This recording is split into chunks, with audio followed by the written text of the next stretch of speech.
কক্সবাজার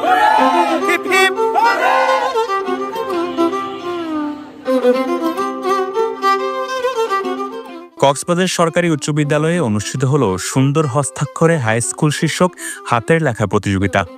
শিক্ষার্থীদের লেখার দক্ষতা এবং সুন্দর হস্তাক্ষরের প্রতি অনুপ্রেরণা জাগানোর লক্ষ্য নিয়ে আয়োজন করা হয় এই প্রতিযোগিতার। অনুষ্ঠানের প্রধান অতিথি ছিলেন হোসেন ব্রাদার্সের স্বত্বাধিকারী শেখ আশিকুজ্জামান। এছাড়া উপস্থিত ছিলেন বিদ্যালয়ের প্রাক্তন ছাত্র পরিষদের সদস্যবৃন্দ।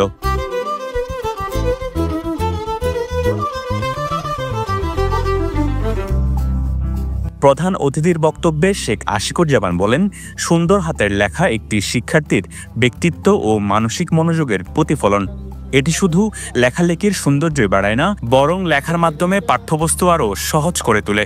এর সাথে থাকতে পেরে হোসেন ব্রাদার্স অত্যন্ত গর্বিত এবং আনন্দিত। এ ধরনের সৃষ্টিশীল উদ্যোগ আমি মনে করি আমাদের নতুন প্রজন্মকে আগামী দিনের জন্য সুন্দর এবং দক্ষ করে গড়ে তুলবে।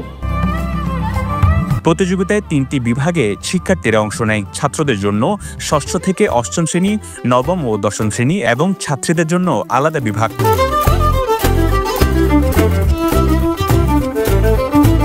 প্রতিটি বিভাগের প্রতিযোগীরা বাংলা ভাষায় তাদের লেখার দক্ষতা প্রদর্শন করেন।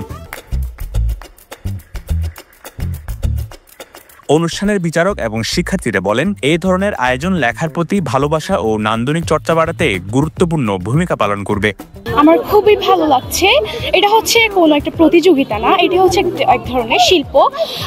এইসব প্রতিযোগিতার মাধ্যমে আমরা আমাদের এসব প্রতিভাকে জাগিয়ে তুলতে পারি। অনুভূতি কখনো ভাষায় প্রকাশ করার মতো না এবং আমাদের সবারই অত্যন্ত ভালো লাগছে আজকে এই পুরস্কার পেয়ে। এইসব অনুষ্ঠানে আমরা আরও ভালো করে কোনো কিছু করার চেষ্টা করব।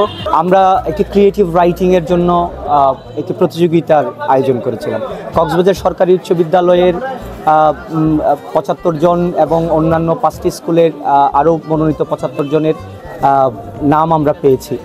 হাই স্কুলের যে 75 জনের লেখা আছে তাদেরকে আপনারা এখানে দেখতে পাচ্ছেন।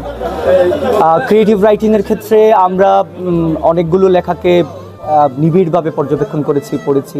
সুন্দর হস্তাক্ষরের পাশাপাশি আমরা ছেলেদের ক্রিয়েটিভ রাইটিংয়ের প্রতি উৎসাহিত করতে চাই। দিনব্যাপী এই প্রতিযোগিতা শেষে বিচারকদের কঠোর পর্যালোচনায় বিজয়ীদের নাম ঘোষণা করা হয়।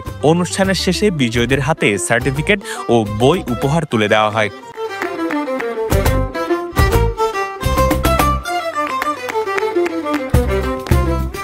এ সময় উপস্থিত অতিথিরা শিক্ষার্থীদের নিয়মিত হাতের লেখা চর্চার পরামর্শ দেন। News desk, Penowa.